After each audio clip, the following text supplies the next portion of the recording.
प्रचोदयात्। नमस्कार बंधुगण आपण मानक आम यूट्यूब चैनल को पुणी थे स्वागतम एवं शुभकामना। आज ये भिडटी मु श्री विष्णु उद्देश्य आपण मानक नहीं आसी। आपण माने केमिथि अछंती बंधुगण, आशा करुछि आपण माने बहुत ही भलरे थिबे। तथापि मु श्री विष्णु पाखे एतिकी गुहारी जनाऊँच आपण मैंने सदा सर्वदा बहुत ही भलरे रुहतु एवं आगक आसुवा टाइम रे आपण मानकर समस्त विपत्ति से खंडन कर दियंतु। फ्रेंड्स, आज ये भिडियो रे आपण मानक कहबाकू जाउछि कि जे 25 एवं 26 तारिखर दिन आपण मानक पई किभଳି भाबरे साब्यस्त हेबो।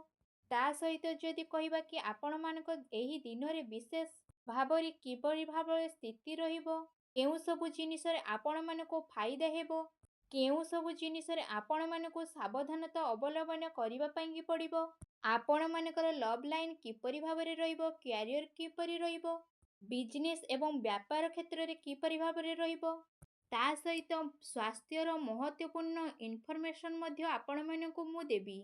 एवं ता सहित ए वीडियो शेष रे मु आपण मानको एही दिन मानकरे कोन सबु उपकार करिबाकू पड़िबो मु से विषय मध्य आपण मानको जणेबी, जहा फल रे आपण माने एही 2 दिन को सफल भाबरे सुख समृद्धि नहीं आनी परिबे। जदि भिडियोटी को आरंभ करने पूर्व आपण मानक मोर गोटे अनुरोध कि आपण माने जदि ए चैनल रे नुआ अछंती तेबे एबे ही जाइकी सब्सक्राइब करंतु एवं बेल आइकन को क्लिक करंतु, जहा फल रे समय समय नोटिफिकेशन आपण मानक मिली परिबो। तो एबे आसंतु जानिबा आपण मानकर एही 25 एवं 26 तारिख दिन आपण मानकर दिन आपण मानक पई किपरि भाबरे कटिबो। जदि मु आपण मानक कहिबे कि सबुठारु विशेष भाबरे कि आपण मानक पई ए 2 दिन रे पॉजिटिव रहिबा पई कि जाउ अछि। जदि कहिबा बंधुगण एही 2 दिन रे घर परिवार रे शुभ कार्य हेबार संभावना मध्य बनु रही अछि। परिवार रे उत्सवर माहौल मध्य आपण मानकर बनिबो। संतान मानक पक्षरे आपण मानकर एही दिन रे आपण मानकर चिंता मध्य बढ़ी पारे, तथा आपण मानकर कौनसी प्रकार रे कौनसी सहयोग प्राप्त हेबार विशेष भावरे संभावना मध्य बनु अछि। एमिति भाबी चिंतिकिना सबु कार्य आपण माने करिबे, जहा फल रे आपण मानकर घर परिवार रे पद अनुष्ठित बनिबो। ता सहित आपण मानकर कौनसी स्वप्न मध्य साकार हेबा पई कि जाउ अछि। आपण माने सेही कार्य उपरे आपण मानकर आखि ध्यान केंद्रित करी रखंतु। केउठी पुंजी निवेश करी रखिबा आपण मानक पई फायदा उपलब्धि करि पारे। विद्यार्थी मानक प्रतियोगिता संबंधित परीक्षा रे उचित फल मध्य हासिल करिबाकू मिलिबो। ता सहित आपण मानकर सबु एही कार्य एही 2 दिन रे आसानी रे संपूर्ण हेबा द्वारा मन रे प्रसन्नता एवं ताजा फल प्राप्त हेबो। अचानक भाबरे आर्थिक समस्या आसीबा द्वारा आपण माने निजे निजको चिंतामुक्त करिबा पई विशेष ध्यान मध्य देबे। एही दिन मानकर आपण मानकर ग्रह मानकर स्थिति आपण मानकर व्यक्तित्व को प्रभावित मध्य करिबो। ता सहित आपण मानकर घर किंबा समाज रे आपण मानकर योग्यता जुगु आपण मानको मान सम्मान मध्य मिलिबो। धार्मिक एवं आध्यात्मिक क्षेत्र रे आपण मानको विशेष भावरे आपण मानकर एही 2 दिन रे विशेष रुचि मध्य रहिबो। एही सबु कारणरु आपण मानकर भावना बहुत अधिक सकारात्मक एवं आध्यात्मिक बनी होई कि रहिबो। एवं ता सहित कहि रखिबे कि जे आपण माने अन्यर परामर्श अपेक्षा आपण माने निजर बुद्धि को खर्च करंतु।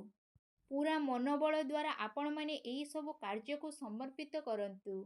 एहा सहित प्रॉपर्टी संबंधित कार्यक्रम मध्य आपण मानकर एही 2 दिन रे पूर्ण हेबो। सेथि पई आपण मानकर ध्यान एही सब रे केंद्रित करंतु।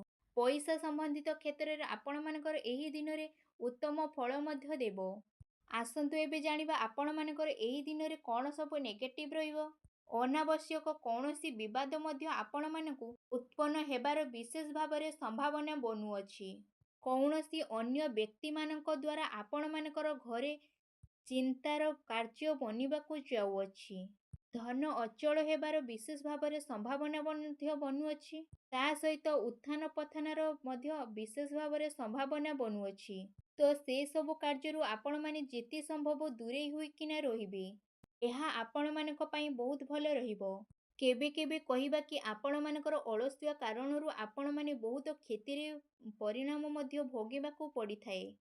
ତେବେ ଆପଣମାନେ ଧ୍ୟାନ ରଖନ୍ତୁ କି ଆପଣମାନଙ୍କର ଟିକେ ଭୁଲ ବୁଝାମଣା ପାଇଁକି ଆପଣମାନେ ବହୁତ ବିପଦର ସାମ୍ନା ମଧ୍ୟ କରିବାକୁ ପଡ଼ିବ।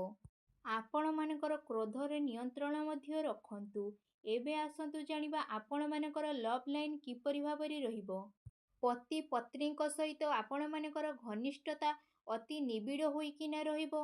ଆପଣମାନେ ବ୍ୟସ୍ତତା ଭିତରେ ରହିଲେ ମଧ୍ୟ ଆପଣମାନେ ପରିବାର ସହିତ ଟାଇମ୍ ସ୍ପେଣ୍ଡ ମଧ୍ୟ କରିବେ ଏବଂ ଘରର ବାତାବରଣକୁ ମଧ୍ୟ ଆହୁରି ଅଧିକ ଘନିଷ୍ଠତା ମଧ୍ୟ କରିବେ। ପରିବାର ସହିତ ଆପଣମାନେ ମନୋରଞ୍ଜନ ଏବଂ ସପିଂରେ ଆପଣମାନଙ୍କର ଟାଇମକୁ ସ୍ପେଣ୍ଡ ମଧ୍ୟ କରିବେ। ଏହା ଦ୍ୱାରା ଆପଣମାନଙ୍କର ଘରର ଖୁସିର ମାହୋଲ ଆହୁରି ଅଧିକ ମାତ୍ରାରେ ରହିବ। ତା ସହିତ ଅବିବାହିତ ଲୋକମାନଙ୍କ ପାଇଁ ଭଲ ପ୍ରସ୍ତାବ ମଧ୍ୟ ଏହି ଦିନମାନଙ୍କରେ ଆସିପାରେ, ଯାହାଦ୍ୱାରା ଆପଣମାନଙ୍କର ମନ ମଧ୍ୟ ପ୍ରସନ୍ନ ରହିବ। ଆସନ୍ତୁ ଏବେ ଜାଣିବା ଆପଣମାନଙ୍କର ଏହି ଦିନରେ ବ୍ୟବସାୟ କାର୍ଯ୍ୟରେ ମଧ୍ୟ କିପରି ଭାବରେ ରହିବ। ପୂର୍ବରୁ ଆପଣମାନଙ୍କର କୌଣସି ବିଜନେସ୍ ପାର୍ଟନରଙ୍କ ସହିତ କଥାବାର୍ତ୍ତା ଚାଲି ଆସୁଥିଲା। ଯଦି କହିବା ଏହି ଦିନରେ ଆପଣମାନଙ୍କର ଭଲ ସୁଯୋଗ ମଧ୍ୟ ଆପଣମାନଙ୍କୁ ମିଳିବ। ମହତ୍ତ୍ୱପୂର୍ଣ୍ଣ ଉପଲବ୍ଧି ମଧ୍ୟ ଆପଣମାନଙ୍କୁ ଏହି ଦିନରେ ମିଳିବ। ଚାକିରି କରୁଥିବା କୌଣସି ବ୍ୟକ୍ତିମାନଙ୍କର କ୍ୟାରିୟର ଭିତରେ ଏହି ଟାର୍ଗେଟ ଦ୍ୱାରା ଆପଣମାନଙ୍କର ଏହି ଦିନ ଖୁସି ରହିବ। ବ୍ୟବସାୟିକ କ୍ଷେତ୍ରରେ ଯଦି କହିବା ଆପଣମାନଙ୍କର କର୍ମଚାରୀମାନଙ୍କର ସହଯୋଗ ମଧ୍ୟ ଆପଣମାନଙ୍କୁ ମିଳିବ, ଯାହାଦ୍ୱାରା ଆପଣମାନଙ୍କର କାର୍ଯ୍ୟ ସମୟ ସମୟରେ ସରିଯିବ ଏବଂ ପ୍ରପର୍ଟି ସମ୍ବନ୍ଧୀୟ କ୍ଷେତ୍ରରେ ଆପଣମାନଙ୍କର ବଡ଼ ଡିଲ୍ ମଧ୍ୟ ଏହି ଦିନରେ ଦେଖାଯିବ। ଏହା ସହିତ ପବ୍ଲିକ୍ ଡିଲିଂରେ ଆପଣମାନଙ୍କୁ ବିଶେଷ ଭାବରେ ସଫଳ ମଧ୍ୟ ମିଳିବ। ଚାକିରି କରୁଥିବା ବ୍ୟକ୍ତି ବିଶେଷଜ୍ଞମାନଙ୍କ ପାଇଁ ଏହି ଦିନରେ କୌଣସି ଜାଗାକୁ ଯାତ୍ରା କରିବା ପାଇଁକି ପଡ଼ିପାରେ। ଆସନ୍ତୁ ଏବେ ଜାଣିବା ଏହି 2 ଦିନରେ ଆପଣମାନଙ୍କର ସ୍ୱାସ୍ଥ୍ୟର ବ୍ୟବସ୍ଥା କିପରି ଭାବରେ ରହିବ। ଆପଣମାନଙ୍କୁ ଏହି ଦିନରେ କୌଣସି ଥକାପଣ ଏବଂ କମଜୋର ଭାବରେ ଅନୁଭବ ହେବାକୁ ଲାଗିବ। ଏଥିପାଇଁ ଆପଣମାନେ ନିଜର ଖାଦ୍ୟପେୟ ଉପରେ ବିଶେଷ ଭାବରେ ଧ୍ୟାନ ରଖନ୍ତୁ। ତା ସହିତ ଆପଣମାନେ ଆୟୁର୍ବେଦିକ ଔଷଧର ସେବନ ମଧ୍ୟ କରନ୍ତୁ। ଏହା ଆପଣମାନଙ୍କ ପାଇଁ ବହୁତ ଭଲ ରହିବ। ଏହା ସହିତ ଆପଣମାନେ ଆପଣମାନଙ୍କର ସ୍ୱାସ୍ଥ୍ୟକୁ ଅଧିକ ମାତ୍ରାରେ ଭଲ ରଖିବା ପାଇଁ ଆପଣମାନେ ପ୍ରତ୍ୟେକ ଦିନ ଯୋଗ କରନ୍ତୁ ଏବଂ ବ୍ୟାୟାମ କରନ୍ତୁ ଏବଂ ସୁସ୍ଥ ରୁହନ୍ତୁ। ଆସନ୍ତୁ ଏବେ ଜାଣିବା ଆପଣମାନଙ୍କର ଏହି 2 ଦିନରେ କ'ଣ ବିଶେଷ ଉପାୟ ମଧ୍ୟ ରହିଅଛି। ଆପଣମାନେ ଏହି 2 ଦିନରେ ଆପଣମାନେ ସ୍ନାନ ଆଦି କରିସାରିଲା ପରେ ଶ୍ରୀ ବିଷ୍ଣୁଙ୍କର ଯେଉଁ ଗାୟତ୍ରୀ ମନ୍ତ୍ର ରହିଛି ସେହି ଗାୟତ୍ରୀ ମନ୍ତ୍ରକୁ ଉଚ୍ଚାରଣ କରନ୍ତୁ ଏବଂ ତାଙ୍କୁ ପୂଜା ଆରାଧନା କରନ୍ତୁ ଏବଂ ତାଙ୍କର ଯେଉଁ ବିଭୂତି କିମ୍ବା ଚନ୍ଦନ ଅଛି ତାକୁ ମୁଣ୍ଡରେ ଲଗାନ୍ତୁ। ଦେଖିବେ ଏହି 2 ଦିନର ଯେତେ ସବୁ ବି ସମସ୍ୟା ବିପତ୍ତି ଥିଲା ସେ ସବୁ ଆପଣମାନଙ୍କର ଟଳି ମଧ୍ୟ ଯିବ। କଥାରେ ଅଛି ପରା ଶ୍ରୀ ବିଷ୍ଣୁ ପ୍ରସନ୍ନ ହେବେ ତ ବହୁତ ଲାଭ ହିଁ ଲାଭ ହେବ। ତେଣୁ ତାଙ୍କର ପୂଜା ଆରାଧନା କରନ୍ତୁ ଏବଂ ଆପଣମାନଙ୍କର ଦିନକୁ ବହୁତ ଭଲ ଏବଂ ସୁଖଦପୂର୍ଣ୍ଣ କରନ୍ତୁ। ଆଶା କରୁଛି ଆଜିର ଏ ଭିଡ଼ିଓଟି ଆପଣମାନଙ୍କୁ ବହୁତ ସାରା ଭଲ ଲାଗିଥିବ। ଯଦି ଭଲ ଲାଗିଥାଏ ତେବେ କମେଣ୍ଟ ବକ୍ସରେ ଜୟ ଶ୍ରୀ ବିଷ୍ଣୁ ବୋଲି ଅବଶ୍ୟ ଲେଖନ୍ତୁ। ପୁଣି ଦେଖାଇବ ଏକ ନୂତନ ଭିଡ଼ିଓ ମାଧ୍ୟମରେ। ସେ ପର୍ଯ୍ୟନ୍ତ ବିଦାୟ ଦିଅନ୍ତୁ। ରହୁଛି। ଧନ୍ୟବାଦ।